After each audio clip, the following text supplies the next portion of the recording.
شاہ نواز خان نے اپنی کرسی پر پیچھے ٹیک لگائی اور سامنے میز پر رکھی ہوئی ایک نیلی فائل پر انگلیاں تھپتھپانے لگا۔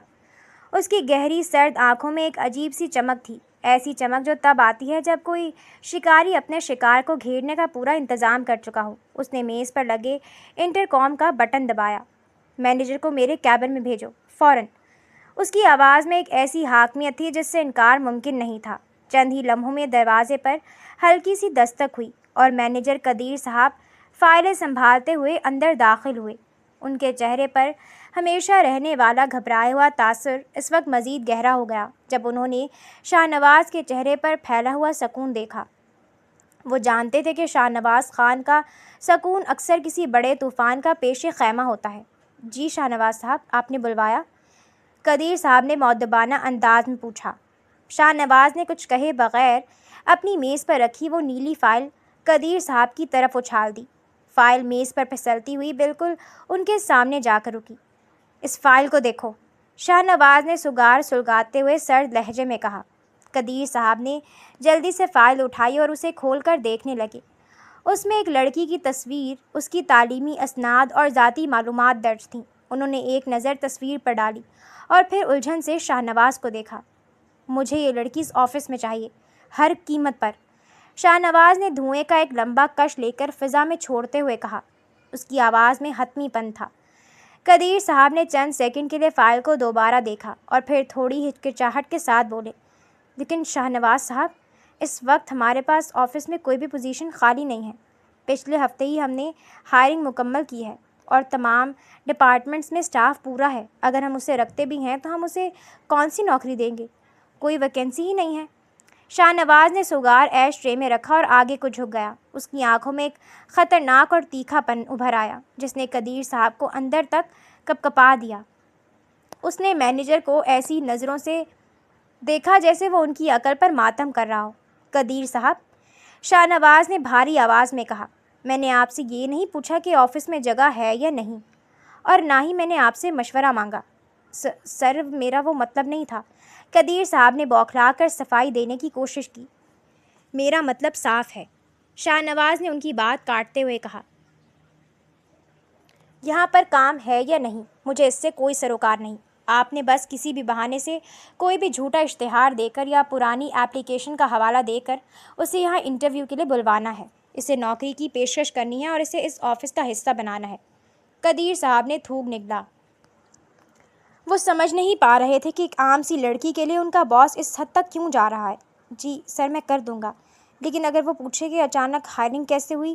شاہ نواز کے ہونٹوں پر ایک سرد مسکراہٹ ابھری۔ اسے پیسوں کی سخت ضرورت ہے۔ جب انسان مجبور ہوتا ہے نا قدیر صاحب، تو وہ سوال نہیں کرتا، بس ملنے والے موقع کو غنیمت سمجھتا ہے۔ وہ آئے گی اور ضرور آئے گی، بس آپ کا کام یہ ہے کہ اسے یہاں تک لے کر آئیں۔ جی بہتر سر، میں آج ہی اس کا انٹرویو کرتا ہوں۔ قدیر صاحب نے سر ہلایا، اگرچہ ان کا ذہن اب بھی سوالوں سے بھرا ہوا تھا، لیکن شاہ نواز کے سامنے مزید بولنے کی ان میں ہمت نہیں تھی۔ توجہ رہے، اسے یہ شک بالکل نہیں ہونا چاہیے کہ اس سب کے پیچھے میں ہوں۔ اسے لگنا چاہیے کہ یہ سب اس کی قسمت اور ضرورت کی وجہ سے ہوا ہے۔ شاہ نواز نے آخری ہدایت دیتے ہوئے ہاتھ کے اشارے سے انہیں جانے کو کہا۔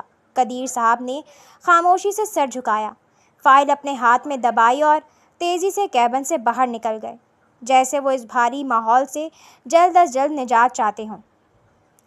قدیر صاحب کے جاتے ہی شاہ نواز کے کیبن میں دوبارہ خاموشی چھا گئی۔ وہ اپنی کرسی پر دوبارہ پیچھے ہوا اور اس کے چہرے پر ایک گہری کمینی سی مسکراہٹ پھیل گئی۔ یہ وہ مسکراہٹ تھی جو کسی حاسد اور بدلہ لینے والے انسان کے چہرے پر سجتی ہے۔ اس نے اپنے ہاتھ کی انگلیوں کو آپس میں پھنسایا اور سامنے لگی شیشے کی بڑی دیوار کی طرف دیکھنے لگا، جہاں سے پورا شہر نظر آ رہا تھا، لیکن اس کی سوچیں کسی ایک نقطے پر مرکوز تھیں۔ وہ آہستہ سے خود کلامی کرتے ہوئے بولا، تم دیکھنا، جب تم میرے سامنے آؤ گی تو میں کس طرح تمہیں زیر بار کرتا ہوں۔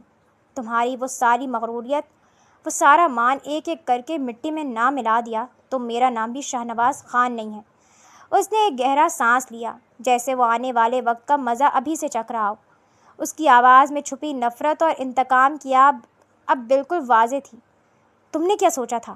تم مجھ سے دور بھاگ جاؤ گی اور میں تمہیں ڈھونڈ نہیں پاؤں گا؟ تم خود چل کر میرے جال میں آؤ گی۔ میں تمہیں اس حد تک مجبور کر دوں گا کہ تمہیں اپنی ہر بات منوانے کے لیے میرے سامنے جھکنا پڑے گا۔ میں تمہاری ہر ایک سانس پر اپنا اختیار قائم کروں گا۔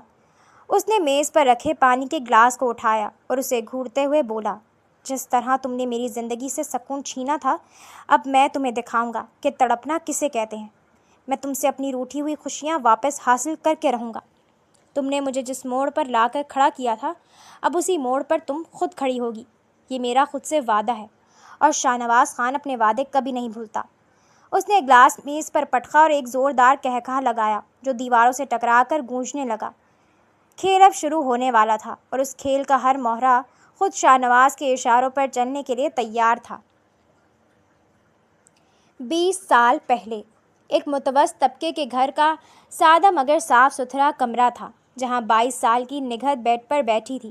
اس کے چہرے پر معصومیت اور بلا کا حسن تھا، لیکن اس کے حسن پر گزرے ہوئے دکھوں کے گہرے سائے بھی نمایاں تھے۔ اس کے ساتھ ہی اس کی 3 سال کی بیٹی سہرش معصومیت سے کھلونے سے کھیل رہی تھی، جو دنیا کے غموں سے بالکل بے خبر تھی۔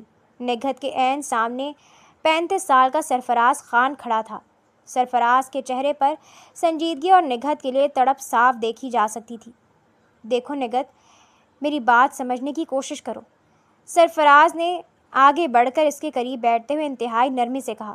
میں تم سے سچی محبت کرتا ہوں۔ میں تمہیں اس طرح اکیلے زندگی کی تلخیوں سے لڑتے ہوئے نہیں دیکھ سکتا۔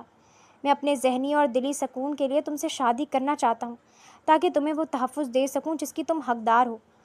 نگہت نے سہرش کو محبت بھری نظروں سے دیکھا، پھر گہرا سانس لے کر اپنا چہرہ دوسری طرف کر لیا۔ اس کی آواز میں انکار اور ماضی کا خوف جھلک رہا تھا۔ نہیں سرفراز صاحب، یہ نہیں ہو سکتا، نگہت نے دھیمے مگر مضبوط لہجے میں کہا۔ میں نے پہلے ایک شخص سے محبت کے نام پر زندگی کا سب سے بڑا دھوکہ کھایا ہے۔ جس انسان پر میں نے اپنا سب کچھ وار دیا، اس نے مجھے اس معصوم بچے کے ساتھ بے آسرا چھوڑ دیا۔ میں اب مزید کوئی دھوکہ نہیں کھا سکتی، مجھ میں اب ہمت نہیں رہی، سرفراز نے بے چینی سے کہا۔ نگہت، ہر انسان ایک جیسا نہیں ہوتا۔ میں وہ نہیں ہوں جس نے تمہیں چھوڑا، خدا کے لیے مجھ پر بھروسہ کرو۔ میں کیسے بھروسہ کروں؟ نگہت کی آنکھوں میں آنسو تیرنے لگے۔ آپ شادی شدہ ہیں، ایک بچے کے باپ ہیں، آپ کی اپنی ایک ہنستی کھیلتی فیملی ہے۔ آج آپ جذباتی ہو کر مجھ سے یہ سب کہہ رہے ہیں، لیکن کل کو اگر آپ اپنی پہلی بیوی کے کہنے میں آ گئے یا خاندانی دباؤ کے سامنے جھک گئے اور مجھے چھوڑ دیا تو میں کہاں جاؤں گی؟ میری اس بیٹی کا کیا ہوگا؟ میں یہ درد دوبارہ نہیں سہ سکتی، میں مر جاؤں گی سرفراز صاحب۔ سرفراز نے تڑپ کر اس کے ہاتھ کو چھونے کی کوشش کی، لیکن نگہت نے پیچھے ہٹا لیا۔ وہ اپنی جگہ سے کھڑا ہوا اور جذباتی انداز میں بولا، خدا کی قسم نگہت، میں تمہیں کبھی دھوکہ نہیں دوں گا۔ میری پہلی شادی صرف ایک خاندانی ذمہ داری ہے، لیکن میری روح کا سکون، میری خوشی صرف تم سے وابستہ ہے۔ مجھے تمہاری ضرورت ہے نگہت، اور جہاں تک بات سہرش کی ہے تو میں اسے صرف تمہاری بیٹی نہیں سمجھوں گا، میں اسے اپنی بیٹی بنا کر رکھوں گا، اسے وہ تمام حقوق دوں گا جو میرے اپنے بیٹے کے ہیں۔ تم بس ایک بار مجھ پر اعتبار کر کے تو دیکھو۔ نگہت کچھ دیر خاموش رہی، اس کی نظریں سہرش پر ٹکی ہوئی تھیں، جو اب اس کی گود میں آ کر بیٹھ گئی تھی۔ وہ زندگی کے اس موڑ پر کھڑی تھی جہاں ایک طرف سرفراز کا اصرار تھا اور دوسری طرف اس کا اپنا خوفناک ماضی۔ وہ جیسے بالکل بے بس ہو چکی تھی، لیکن اس بے بسی میں بھی اس کے اندر کی ماں بیدار تھی۔ اس نے گہرا سانس لیا، اپنے آنسو پوچھے اور سرفراز کی آنکھوں میں آنکھیں ڈال کر انتہائی سنجیدگی سے کہا، ٹھیک ہے سرفراز صاحب، اگر آپ کو مجھ سے اتنی ہی محبت ہے، اگر آپ کے دعوے اتنے ہی سچے ہیں تو پھر میری ایک شرط ہے۔ سرفراز کے چہرے پر امید کی چمک ابھری۔ کہو نگہت، تم جو مانگو گی میں دینے کو تیار ہوں، بولو کیا شرط ہے تمہاری؟ نگہت نے سہرش کے سر پر ہاتھ رکھتے ہوئے کہا، میں اپنے لیے کچھ نہیں مانگتی، لیکن میں نہیں چاہتی میری بیٹی کل کو پھر سے بے آسرا ہو جائے۔ میرے بعد اس کا اس دنیا میں کوئی نہیں ہوگا۔ اگر آپ واقعی سچے ہیں تو شہر میں موجود اپنی وہ کمرشل پراپرٹی سہرش کے نام کر دیں، تاکہ اس کا مستقبل محفوظ ہو جائے۔ یہ سن کر سرفراز ایک لمحے کے لیے ٹھٹک گیا۔ وہ کمرشل پراپرٹی شہر کے سب سے مہنگے علاقے میں تھی، جس کی قیمت کروڑوں میں تھی اور وہ اس کے کاروبار کا ایک بڑا اثاثہ تھی۔ لیکن جب اس نے نگہت کے حسین اداس چہرے اور اس کی جادوئی آنکھوں کو دیکھا تو اس کی ہر ہچکچاہٹ ختم ہو گئی۔ نگہت کا حسن اس وقت اس کے پورے وجود پر حاوی ہو چکا تھا۔ بس اتنی سی بات، سرفراز نے مسکراتے ہوئے کہا، اگر تمہیں اس سے تسلی ملتی ہے تو مجھے منظور ہے۔ وہ پراپرٹی آج سے سہرش کی ہوئی، میں کل ہی قانونی کاغذات تیار کروا کر وہ جگہ سہرش کے نام منتقل کر دوں گا۔ اب تو تمہیں مجھ پر یقین ہے نا؟ نگہت نے بے بسی اور تشکر کے ملے جلے جذبات سے سر ہلا دیا۔ جی۔ اگلے ہی دن سرفراز نے اپنے کہے کے مطابق کروڑوں کی وہ کمرشل پراپرٹی قانونی طور پر ننھی سہرش کے نام کر دی اور تمام کاغذات نگہت کے حوالے کر دیے۔ اس کے فوراً بعد ایک نجی اور پروقار تقریب میں نگہت اور سرفراز کا نکاح پڑھا دیا گیا۔ نکاح کے بعد سرفراز کی خوشی کی کوئی انتہا نہ تھی۔ نگہت نہ صرف حد درجہ حسین اور نازک اندام لڑکی تھی بلکہ اس کے انگ انگ سے جھلکتی نزاکت سرفراز کے دل کو مول لیتی تھی۔ وہ اپنی پہلی بیوی اور گھر کی تلخیوں کو بھول کر نگہت کے سحر میں پوری طرح گرفتار ہو چکا تھا۔ تم میری زندگی کی سب سے خوبصورت حقیقت ہو نگہت، سرفراز نے نکاح کی رات اس کے ماتھے کو چومتے ہوئے کہا۔ نگہت نے شرما کر نظریں جھکا لیں۔ اور آپ میری زندگی کا وہ سہارا ہے جس کی مجھے سب سے زیادہ ضرورت تھی۔ یہیں سے ان دونوں کی ایک نئی ازدواجی زندگی کا باقاعدہ آغاز ہو گیا۔ سرفراز نے نگہت کو ہر خوشی دی اور نگہت نے بھی سرفراز کو وہ دلی اور ذہنی سکون فراہم کیا جس کے لیے وہ برسوں سے تڑپ رہا تھا۔ سہرش کو بھی ایک باپ کا سایہ مل گیا تھا اور سرفراز اپنے وعدے کے مطابق اسے اپنی سگی بیٹی کی طرح پیار دینے لگا۔ بظاہر سب کچھ بہت خوبصورت اور پرسکون انداز میں آگے بڑھنے لگا تھا، لیکن وقت کے دامن میں اس فیصلے کے کیا نتائج چھپے تھے اس سے دونوں ہی بے خبر تھے۔ اس عالی شان بنگلے کا وہ بڑا بیڈ روم اس وقت کسی میدان جنگ کا منظر پیش کر رہا تھا۔ شائستہ بیگم کے چہرے پر غصے، صدمے اور بے بسی کے ملے جلے جذبات تھے، جبکہ سرفراز خان ان کے سامنے لاپرواہی سے کھڑا اپنے کوٹ کے بٹن کھول رہا تھا۔ فضا میں تناؤ اس حد تک بڑھ چکا تھا کہ سانس لینا بھی بھاری محسوس ہو رہا تھا۔ تم نے مجھ سے اتنا بڑا جھوٹ بولا سرفراز؟ شائستہ کی آواز غصے سے کانپ رہی تھی اور ان کی آنکھوں سے آنسو بہہ رہے تھے۔ تم نے مجھ سے کہا کہ تم ایک اہم کاروباری مہم پر شہر سے باہر جا رہے ہو اور وہاں تم ایک طلاق یافتہ ایک بچی کی ماں سے دوسری شادی رچا رہے تھے۔ تم نے میری پیٹھ پر چھرا کھونپا ہے۔ سرفراز نے گہرا سانس لیا اور بیزاری سے کوٹ کرسی پر پھینکتے ہوئے بولا، شائستہ، اب جو ہونا تھا وہ ہو چکا ہے۔ میں نے نکاح کر لیا اور نگہت اب میری بیوی ہے، اس لیے اب اس بات پر تماشا کھڑا کرنے کا کوئی فائدہ نہیں ہے۔ تماشا؟ تمہیں یہ تماشا لگ رہا ہے؟ شائستہ تڑپ کر آگے بڑھیں۔ چلو میں نے مان لیا کہ تم ایک نمبر کے عیاش اور بے وفا انسان ہو، تم نے دوسری شادی کر لی، لیکن مجھے یہ بتاؤ کہ تم نے وہ کمرشل پراپرٹی اس 2 ٹکے کی بچی کے نام کیوں کی؟ کس حق سے تم نے وہ جائیداد اس سہرش کے نام منتقل کی؟ سرفراز کے ماتھے پر بل پڑ گئے۔ وہ میری پراپرٹی ہے شائستہ، میں جیسے چاہوں دوں، تم اس پر سوال اٹھانے والی کوئی نہیں ہوتی۔ تمہاری پراپرٹی؟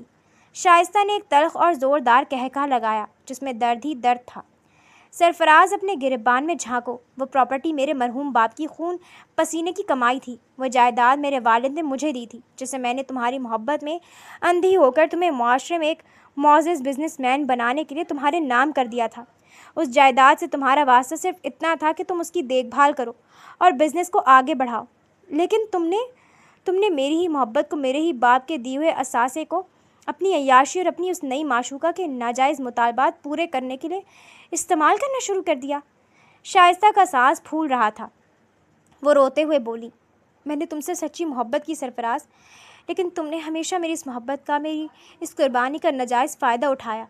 سرفراز کا چہرہ غصے سے سرخ ہو گیا۔ اس نے شائستہ کے قریب آ کر ان کی آنکھوں میں آنکھیں ڈالی اور انتہائی شفقانہ لہجے میں بولا، کیسی محبت شائستہ؟ کون سی قربانی؟ تم نے محبت کے نام پر ہمیشہ مجھے اپنا غلام سمجھا۔ تم نے ہر لمحے مجھے یہ احساس دلایا کہ میں جو کچھ بھی ہوں تمہارے باپ کی دولت کی وجہ سے ہوں۔ تم نے ہمیشہ مجھے خود سے کمتر سمجھا، میری مردانگی اور میری عزت نفس کو اپنے اس پیسے کے غرور تلے کچلنے کی کوشش کی۔ مجھے تم سے کبھی وہ خوشی و سکون حاصل نہیں ہو سکا جو ایک شوہر اپنی بیوی سے چاہتا ہے۔ تم صرف حکم چلانا جانتی ہو۔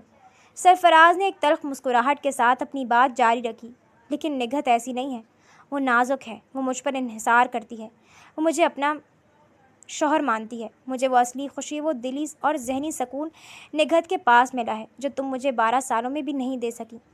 اور ہاں، میں بہت خوش ہوں اس کے ساتھ۔ اگر اس سکون کی قیمت وہ پراپرٹی تھی تو وہ سودا بہت سستا تھا۔ سرفراز کے منہ سے نگہت کی تعریف سن کر شائستہ کا دل جیسے چھلنی ہو گیا۔ وہ ٹوٹ کر بیڈ کے کنارے بیٹھ گئی اور اپنے چہرے کو ہاتھوں میں چھپا کر رونے لگی۔ میں نے تمہیں فرش سے اٹھا کر عرش پر بٹھایا سرفراز، شائستہ کی آواز سسکیوں میں ڈوب رہی تھی۔ جب تم یہاں آئے تھے تو تمہاری کوئی حیثیت نہیں تھی۔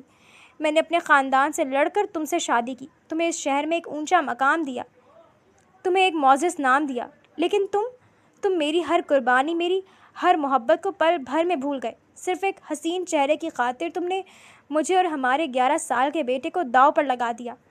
سرفراز پر ان کے آنسوؤں اور ان باتوں کا کوئی اثر نہیں ہوا۔ اس نے سرد مہر نظروں سے روتی ہوئی شائستہ کو دیکھا، اپنے بال ٹھیک کیا اور انتہائی بے مروتی سے بولا، اب رو یا چلاؤ، اس سے حقیقت نہیں بدلے گی۔ میں اب نگہت کو چھوڑنے والا نہیں ہوں، بہتر ہوگا کہ تم اس حقیقت کو تسلیم کر لو۔ یہ کہہ کر سرفراز مڑا اور پیر پٹکتا ہوا کمرے سے باہر نکل گیا اور زور سے دروازہ بند کر دیا۔ کمرے میں صرف شائستہ کے رونے اور سسکنے کی آوازیں گونج رہی تھیں۔ کمرے کے ایک اندھیرے کونے میں، جہاں نائٹ لیمپ کی مدھم روشنی بھی بمشکل پہنچ رہی تھی، ان کا 11 سالہ بیٹا شاہ نواز خاموشی سے کھڑا تھا۔ وہ کتنی ہی دیر سے وہاں دیوار سے ٹیک لگائے، سانس روکے یہ سب دیکھ رہا تھا۔ اس کے ننھے ہاتھوں کی مٹھیاں اس حد تک بچھی ہوئی تھیں کہ اس کے ناخن اس کی ہتھیلیوں میں چبھ رہے تھے۔ اس کی آنکھوں میں اس عمر کے بچوں جیسی معصومیت کا نام و نشان نہیں تھا، بلکہ وہاں ایک گہرا زہریلا غصہ اور انتقام کی آگ بھڑک رہی تھی۔ اس نے اپنی ماں کو اس طرح تڑپتے اور روتے دیکھا تھا، اور اپنے باپ کے منہ سے اس عورت اور اس کی بیٹی کا نام سنا تھا، جن کی وجہ سے اس کا ہنستا کھیلتا گھر اجڑ گیا تھا۔ اس کے ذہن پر نگہت اور سحرش کے نام ہمیشہ ہمیشہ کے لیے نقش ہو چکے تھے۔ شاہ نواز نے اپنی روتی ہوئی ماں کو دیکھا، اور پھر اس بند دروازے کو جہاں سے اس کا باپ جا چکا تھا۔ اس کے چھوٹے سے دل میں ایک عزم نے جنم لیا۔ وہ خاموشی سے خود کلامی کرتے ہوئے بڑبڑایا، میری ماں کے آنسو اور ہمارے خاندان کی وہ جائیداد میں کچھ بھی نہیں بھولوں گا، ایک ایک پل کا حساب لوں گا۔ وقت کا پہیہ بڑی بے دردی سے گھوما تھا۔ انسان سوچتا کچھ ہے اور تقدیر کے فیصلے کچھ اور ہی نکلتے ہیں۔ شائستہ، جس نے اپنا سب کچھ سرفراز پر نچھاور کر دیا تھا، اپنے شوہر کی دوسری شادی اور بے وفائی کا صدمہ نہ سہ سکی۔ وہ اندر ہی اندر گھلنے لگی اور آخر کار چند سالوں بعد اسی دکھ اور بیماری کی حالت میں اس دنیا سے رخصت ہو گئی۔ شائستہ کی موت نے سرفراز کو اندر سے توڑ کر رکھ دیا۔ پچھتاوے کے سانپ اسے ڈسنے لگے۔ وہ جانتا تھا کہ شائستہ کی موت کی وجہ اس کا اپنا فیصلہ تھا۔ اسی ذہنی دباؤ اور ندامت کے بعد شائستہ کی وفات کی کچھ عرصہ بعد ہی سرفراز کو دل کا شدید دورہ پڑا، جو جان لیوا ثابت ہوا۔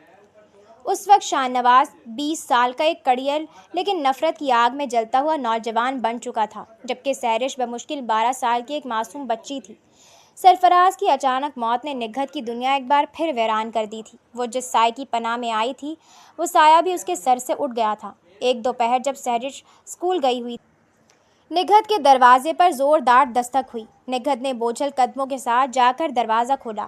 سامنے شاہ نواز کھڑا تھا۔ اس کے چہرے پر ایک زہریلی اور ظالمانہ مسکراہٹ تھی، اور آنکھوں میں انتقام کی وہ آگ تھی جو 20 سال سے اس کے اندر بھڑک رہی تھی۔ شاہ نواز بیٹا، تم؟ نگہت نے حیرت اور کچھ خوفزدہ لہجے میں کہا۔ اندر آ جاؤ۔ شاہ نواز نے حقارت سے نگہت کو اوپر سے نیچے تک دیکھا اور طنزیہ لہجے میں بولا، بیٹا اپنی زبان کو لگام دو نگہت بیگم، میں تمہارا بیٹا نہیں، تمہاری تباہی ہوں۔ تم جیسی عورتیں صرف گھر اجاڑنا جانتی ہیں، رشتے نبھانا نہیں۔ وہ دھکے سے دروازہ کھول کر اندر داخل ہوا اور ڈرائنگ روم کے صوفے پر جا کر ٹانگ پر ٹانگ رکھ کر بیٹھ گیا۔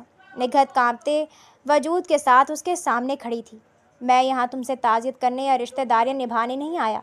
شاہ نواز نے اپنی جیکٹ کی اندرونی جیب سے کچھ قانونی کاغذات نکال کر میز پر پھینکے۔ یہ دیکھ رہی ہو؟ یہ کیا ہے؟ نگہت نے گھبراتے ہوئے پوچھا۔ یہ وہ کروڑوں کی کمرشل پراپرٹی ہے جو میرے بیوقوف باپ نے تمہاری اس 2 ٹکے کی بیٹی سحرش کے نام کی تھی۔ شاہ نواز کی آواز میں اب کھلی درندگی تھی۔ تمہیں کیا لگا تھا تم میرے باپ کو اپنے حسن کے جال میں پھنسا کر میری ماں کا حق مار لو گی اور میں چپ چاپ دیکھتا رہوں گا؟ نگہت کے پیروں تلے سے زمین نکل گئی۔ لیکن وہ تو قانونی طور پر سحرش کے نام ہو چکی تھی۔ سرفراز صاحب نے خود قانون؟ شاہ نواز نے ایک بلند اور سرد قہقہہ لگایا۔ قانون بکتا ہے نگہت بیگم، اور میں نے اسے خرید لیا ہے۔ صرف وکیل کا منہ پیسوں سے بھرنے کی دیر تھی۔ اس نے پچھلی تاریخوں میں ایسے کاغذات تیار کیے کہ ثابت ہو گیا کہ وہ ٹرانسفر غیر قانونی تھا۔ اب یہ پراپرٹی واپس میرے نام ہو چکی ہے۔ تم ایسا نہیں کر سکتے، وہ اس یتیم بچی کا واحد آسرا تھا۔ خدا کا خوف کرو شاہ نواز، نگہت روتے ہوئے بولی۔ شاہ نواز اپنی جگہ سے اٹھا اور نگہت کے بالکل قریب آ کر دھمکی آمیز لہجے میں بولا، خدا کا خوف تو تمہیں کرنا چاہیے تھا جب تم نے ایک ہنستے کھیلتے گھر کو برباد کیا۔ اور کان کھول کر سن لو، اگر تم نے عدالت کا دروازہ کھٹکھٹانے، وکیلوں کے پاس جانے یا اس پراپرٹی کو کلیم کرنے کی ذرا سی بھی کوشش کی تو میں تم پر ایسا فراڈ کا کیس کروں گا کہ ساری زندگی جیل کی سلاخوں کے پیچھے سڑو گی اور تمہاری وہ بیٹی سڑکوں پر رلے گی۔ شاہ نواز کی دھمکی اتنی سنگین تھی کہ نگہت کے لب سڑ گئے۔ ایک ہی پراپرٹی کا آسرا تھا، وہ بھی چھن گیا۔ شاہ نواز وہاں سے فاتحانہ مسکراہٹ کے ساتھ نکل گیا اور نگہت وہیں زمین پر گر کر پھوٹ پھوٹ کر رو دی۔ چند ماہ بعد بغیر پیسوں اور بغیر کسی سہارے کے نگہت کے لیے اس پوش علاقے میں رہنا ناممکن ہو گیا۔ وہ دل برداشتہ ہو کر شہر کے ایک پسماندہ علاقے میں کرائے کے ایک چھوٹے سے مکان میں شفٹ ہو گئی۔ غربت اور سحرش کی پرورش کی مجبوری نے اسے ایک اور فیصلہ کرنے پر مجبور کر دیا اور اس نے محلے کے ہی ایک درمیانی عمر کے آدمی اقبال سے شادی کر لی۔ اسے لگا تھا کہ شاید اب ان کی زندگی میں کچھ سکون آ جائے گا، لیکن یہ اس کی بہت بڑی بھول تھی۔ اقبال بظاہر ایک مناسب آدمی تھا، لیکن حقیقت میں وہ ایک انتہائی ظالم، کم ظرف اور بد مزاج انسان نکلا۔ اس کی تمام تر نفرت اور غصے کا نشانہ معصوم سحرش بنتی تھی۔ گرمیوں کی ایک دوپہر تھی۔ 12 سالہ سحرش پسینے میں شرابور جھاڑو سے صحن کی صفائی کر رہی تھی۔ اس کے ننھے ہاتھ کام کر کر کے کھردرے ہو چکے تھے۔ تبھی اقبال غصے میں بڑبڑاتا ہوا گھر میں داخل ہوا۔ یہ کیا طریقہ ہے؟ اقبال نے سحرش کو دیکھتے ہی دھاڑتے ہوئے کہا، سارا دن مفت کی روٹیاں توڑتی ہو اور ایک صفائی بھی ڈھنگ سے نہیں ہوتی۔ یہ کونے میں کچرا کس کی ماں اٹھائے گی؟ سحرش ڈر کے مارے کانپنے لگی۔ اس کی آنکھوں میں آنسو آ گئے۔ ابو، میں نے ابھی تو شروع کیا ہے، میں صاف کر رہی ہوں۔ بکواس بند کر اپنی، مجھے ابو مت کہہ۔ اقبال نے آگے بڑھ کر ایک زوردار تھپڑ سحرش کے چہرے پر مارا۔ وہ ننھی جان توازن برقرار نہ رکھ سکی اور زمین پر گر پڑی۔ نگہت جو کچن میں روٹیاں بنا رہی تھی، سحرش کی چیخ سن کر دوڑتی ہوئی آئی۔ اقبال صاحب، خدا کے لیے بچی ہے، چھوڑ دیں اسے، یہ کیا کر رہے ہیں آپ؟ نگہت نے روتے ہوئے سحرش کو اپنے سینے سے لگانے کی کوشش کی۔ اقبال نے بے دردی سے نگہت کو دھکا دیا۔ دور ہٹو اس سے، تم نے اس سے سر پر بٹھا کر رکھا ہوا ہے۔ اگر اس نے اس گھر میں رہنا ہے تو نوکرانی بن کر رہنا ہوگا۔ اور سننا نگہت، مجھے ماں بیٹی کا لاڈ پیار اس گھر میں نہیں چاہیے۔ یہ جب تک میرے گھر میں ہے اسی طرح رہے گی۔ اسے اپنے پاس بٹھانے یا لاڈ کرنے کی ضرورت نہیں ہے۔ نگہت بے بسی سے روتی رہی اور سحرش زمین پر پڑی سسکیاں لیتی رہی۔ اسے اپنی ماں کے پاس جانے کی، اس کے گلے رکھ کر رونے کی اجازت تک نہیں تھی۔ اس گھر میں وہ ایک بیٹی نہیں بلکہ ایک قیدی بن چکی تھی۔ 6 سال بعد وقت گزرتا رہا اور سحرش اس جہنم نما گھر میں بڑی ہوتی رہی۔ مار پیٹ، تانے اور گھر کے تمام کام کاج اب اس کی روزمرہ کی زندگی کا حصہ بن چکے تھے۔ اس دوران نگہت کے ہاں اقبال سے جڑواں بیٹیوں کی پیدائش ہوئی، جس نے نگہت کو مزید بیڑیوں میں جکڑ دیا تھا۔ اب سحرش 18 سال کی ہو چکی تھی اور کسی نہ کسی طرح اپنی تعلیم جاری رکھے ہوئے تھی۔ وہ اب انٹر کے امتحانات دے چکی تھی۔ دکھوں اور مشقتوں نے اس کے حسن کو ماند نہیں کیا تھا، بلکہ اس میں ایک عجیب سی سنجیدگی اور وقار بھر دیا تھا۔ وہ اپنی ان دونوں چھوٹی سوتیلی بہنوں سے بھی بے حد پیار کرتی تھی، لیکن تقدیر کے ابھی کچھ اور تیر بھی باقی تھے۔ ایک رات جب زوردار بارش ہو رہی تھی، دروازے پر ایک پڑوسی نے آ کر دل دہلا دینے والی خبر دی۔ اقبال ایک ٹرک کے ساتھ خوفناک ایکسیڈنٹ کا شکار ہو گیا تھا اور موقع پر ہی دم توڑ چکا تھا۔ گھر میں ایک بار پھر کوہرام مچ گیا تھا۔ نگہت اپنی چند برسوں کی جڑواں بیٹیوں کو سینے سے لگائے دھاڑے مار مار کر رو رہی تھی۔ اس کی تو جیسے پوری زندگی ہی ماتم بن کر رہ گئی تھی۔ میرا کیا ہوگا سحرش؟ نگہت نے روتے ہوئے زمین پر بیٹھی سحرش کے کندھے پر سر رکھ دیا۔ ان 2 چھوٹی بچیوں کا کیا ہوگا؟ ہم تو سڑک پر آ گئے۔ اب ہمارا اس دنیا میں کوئی نہیں جو ہمیں 2 وقت کی روٹی بھی دے سکے۔ میں تو لٹ گئی۔ سحرش نے اپنی روتی ہوئی ماں کو دیکھا، پھر اس کی نظر چارپائی پر سوئی ہوئی اپنی 2 معصوم چھوٹی بہنوں پر پڑی، جنہیں یہ بھی نہیں معلوم تھا کہ ان کا باپ مر چکا ہے۔ سحرش کے اندر کی وہ ڈری سہمی بچی اچانک کہیں غائب ہو گئی۔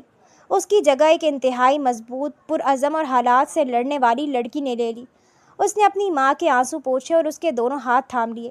امی، آپ روئیں مت۔ سحرش کی آواز میں ایک ایسا ٹھہراؤ تھا جس نے نگہت کو حیران کر دیا۔ آپ کب تک مردوں کے سہاروں پر جئیں گی؟ سرفراز انکل چلے گئے تو آپ کو اقبال جیسا ظالم انسان برداشت کرنا پڑا۔ اب ہمیں کسی سہارے کی ضرورت نہیں ہے۔ لیکن بیٹا، یہ گھر کرائے کا، ان بچوں کا خرچہ، ہم کیسے؟ نگہت کی آواز ہچکیوں میں ٹوٹ رہی تھی۔ میں ہوں نا امی، سحرش نے گہرا سانس لیتے ہوئے کہا۔ اس کی آنکھوں میں ایک نئی چمک تھی۔ میں اب بڑی ہو گئی ہوں۔ میں نے انٹر کر لیا ہے۔ اب میں گھر نہیں بیٹھوں گی۔ میں باہر جاؤں گی، جاب کروں گی اور کما کر لاؤں گی۔ میں اپنی ان دونوں بہنوں کو بھی پڑھاؤں گی اور آپ کو بھی۔ اب کسی کے آگے ہاتھ نہیں پھیلانے دوں گی۔ یہ میرا آپ سے وعدہ ہے۔ نگہت نے بے بسی اور فخر کے ملے جلے جذبات کے ساتھ اپنی بیٹی کو گلے لگا لیا۔ سحرش کی آنکھوں میں آنسو ضرور تھے، لیکن اب وہ حالات سے ہار ماننے والی نہیں تھی۔ اسے اب ہر حال میں ایک نوکری چاہیے تھی۔ اسے پیسوں کی سخت ضرورت تھی۔ شہر کی سب سے اونچی اور شاندار عمارت کی سب سے اوپری منزل پر شاہ نواز خان کا دفتر واقع تھا۔ اس پرتعیش اور وسیع کیبن کا دروازہ دھیرے سے کھلا اور سحرش اندر داخل ہوئی۔ اس نے ایک انتہائی سادہ ہلکے نیلے رنگ کا سوتی سوٹ پہن رکھا تھا اور سر پر دوپٹہ اوڑھے ہوئے تھی۔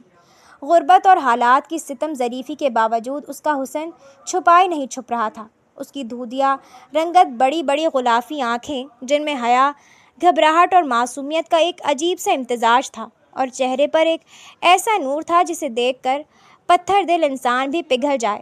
لیکن سامنے بیٹھا شخص انتقام کی آگ میں سلگتا ہوا ایک لاوا تھا۔ "میں آئی کم ان سر؟" سحرش نے اپنی دھیمی اور کانپتی ہوئی آواز میں اجازت طلب کی۔ شاہ نواز جو اپنی کرسی پر پشت کیے کھڑکی سے باہر دیکھ رہا تھا، اس آواز پر دھیرے سے مڑا۔ سحرش کو پہلی نظر دیکھتے ہی وہ ایک لمحے کے لیے ٹھٹک گیا۔ وہ واقعی بے حد حسین تھی۔ اس کی معصومیت کسی کو بھی دھوکہ دے سکتی تھی، لیکن شاہ نواز کے دل میں اس کے لیے صرف اور صرف نفرت تھی۔ اس نے اپنے چہرے پر سرد مہر تاثرات طاری کیے اور ہاتھ کے اشارے سے سامنے رکھی کرسی پر بیٹھنے کا کہا۔ "بیٹھے مس سحرش۔" شاہ نواز کی بھاری اور سرد آواز پورے کیبن میں گونجی۔ سحرش جھجکتے ہوئے کرسی پر بیٹھ گئی اور اپنی فائل جس میں اس کی چند تعلیمی اسناد تھی میز پر رکھ دی۔ "سر، مجھے کال آئی تھی انٹرویو کے لیے۔ میں نے ہر طرح کا کام سیکھنے کی کوشش کی ہے۔ میں بہت محنت کروں گی اگر آپ مجھے یہ جاب دے دیں تو۔" شاہ نواز نے اس کی فائل کو انگلی کی پور سے چھوا اور پھر اسے بے دردی سے سائڈ پر سرکا دیا۔ "مجھے تمہاری ان ڈگریوں اور اسناد کی کوئی ضرورت نہیں ہے سحرش۔" شاہ نواز نے اس کی آنکھوں میں براہ راست دیکھتے ہوئے کہا، "اور سچی بات تو یہ ہے کہ مجھے اس آفس کے لیے کسی امپلائی کی ضرورت بھی نہیں ہے۔" سحرش الجھن اور پریشانی سے اسے دیکھنے لگی۔ "تو پھر آپ نے مجھے یہاں انٹرویو کے لیے کیوں بلوایا؟ مجھے بتایا گیا تھا کہ یہاں ایک اسسٹنٹ کی ضرورت ہے۔" وہ اپنی جگہ سے اٹھنے لگی۔ اسے اس شخص کی نظروں اور باتوں سے خوف محسوس ہو رہا تھا۔ "بیٹھ جاؤ۔"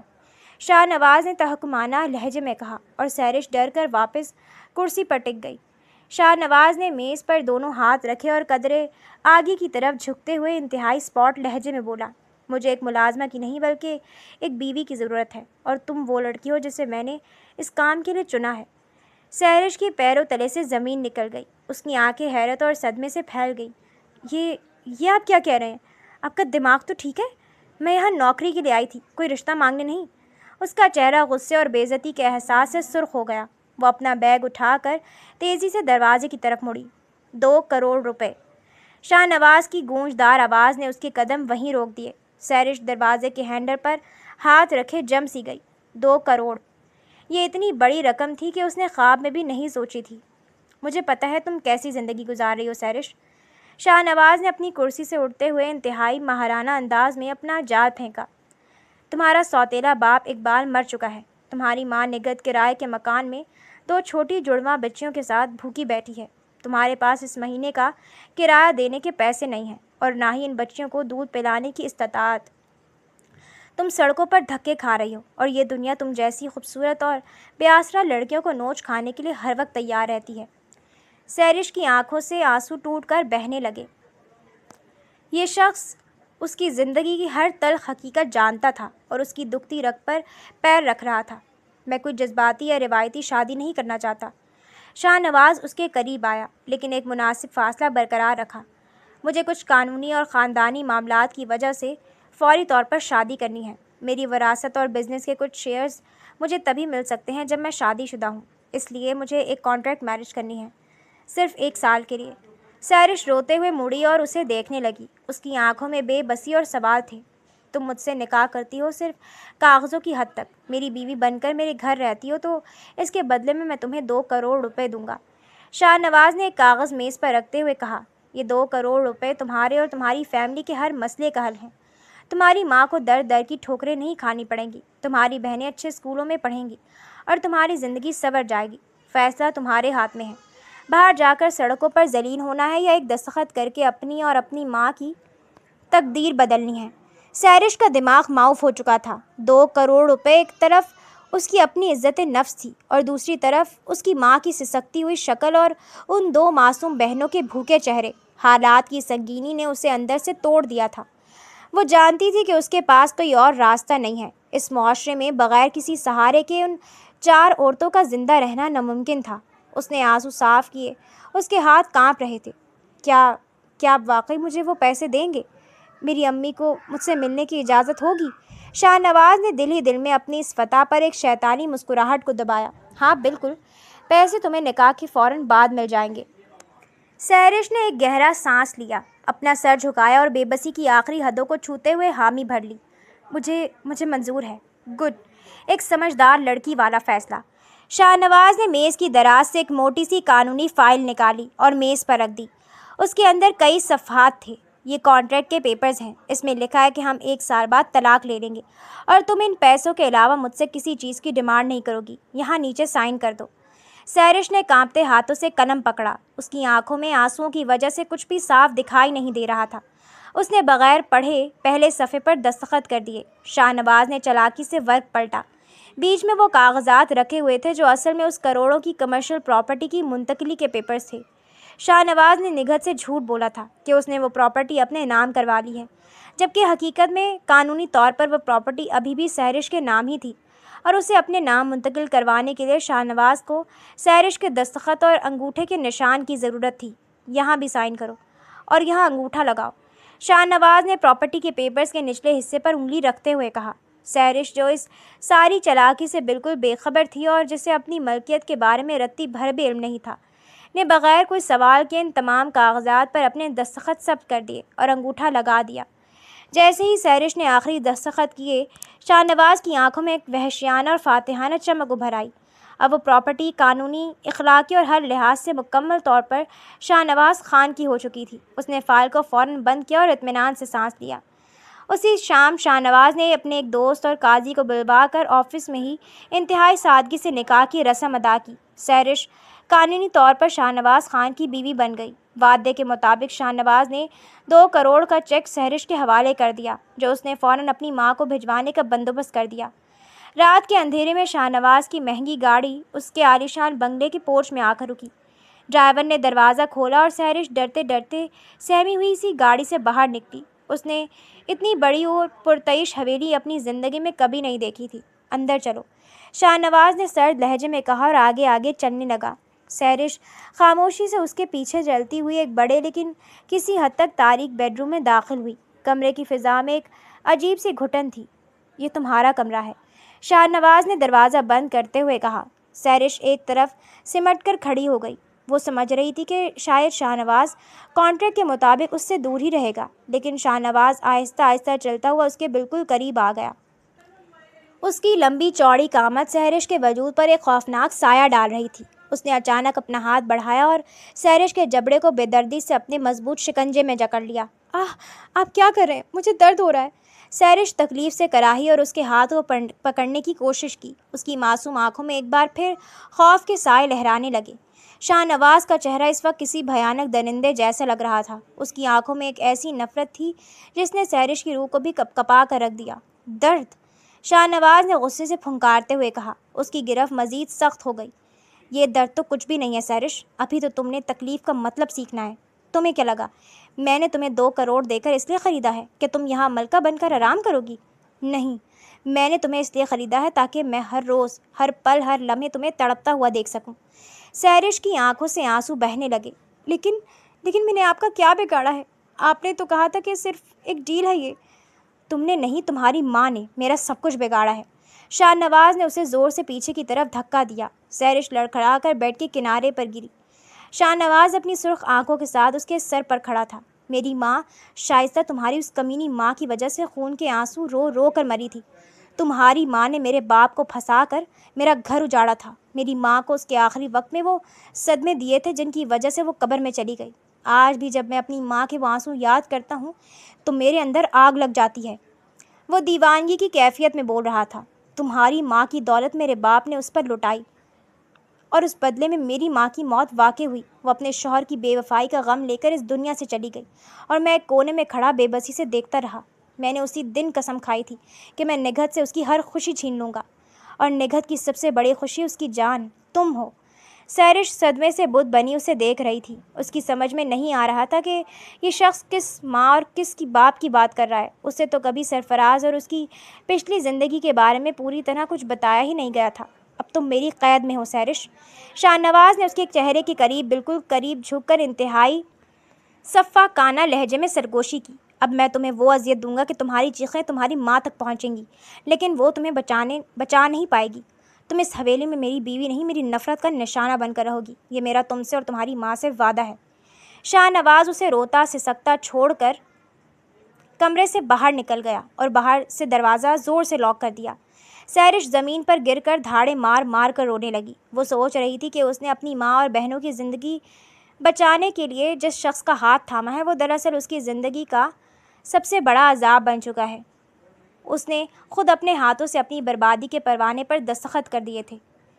کچھ عرصے بعد وقت بہترین مرہم ہے، کبھی کبھی نفرت کی راکھ سے ہی سچی محبت کے پھول کھلتے ہیں۔ کچھ مہینوں کا عرصہ گزر چکا تھا۔ شاہ نواز کی حویلی کا وہ بیڈ روم جو کبھی سیرش کے لیے قید خانہ تھا، اب اس کے لیے دنیا کی سب سے محفوظ پناہ گاہ بن چکا تھا۔ شاہ نواز نے انتقام کی جس آگ میں سیرش کو جلانے کا ارادہ کیا تھا، وہ آگ سیرش کی معصومیت، اس کے بے پناہ صبر اور استقامت کے سامنے بجھ چکی تھی۔ سیرش نے شاہ نواز کے ہر ظلم، ہر طنز اور ہر سخت رویے کا جواب خاموشی اور آنسوؤں سے دیا تھا، لیکن اس نے کبھی شکوہ نہیں کیا تھا۔ اس کی یہی خاموشی اور برداشت شاہ نواز کے پتھر دل کو موم کر گئی تھی۔ آج شام کا منظر بہت دل فریب تھا۔ ٹیرس پر ہلکی ہلکی ٹھنڈی ہوا چل رہی تھی، آسمان پر شفق کی لالی پھیلی ہوئی تھی۔ سیرش ایک خوبصورت گلابی رنگ کے سوٹ میں ملبوس، بالوں کو ڈھیلا چھوڑے کافی کے 2 مگ لیے ٹیرس پر آئی۔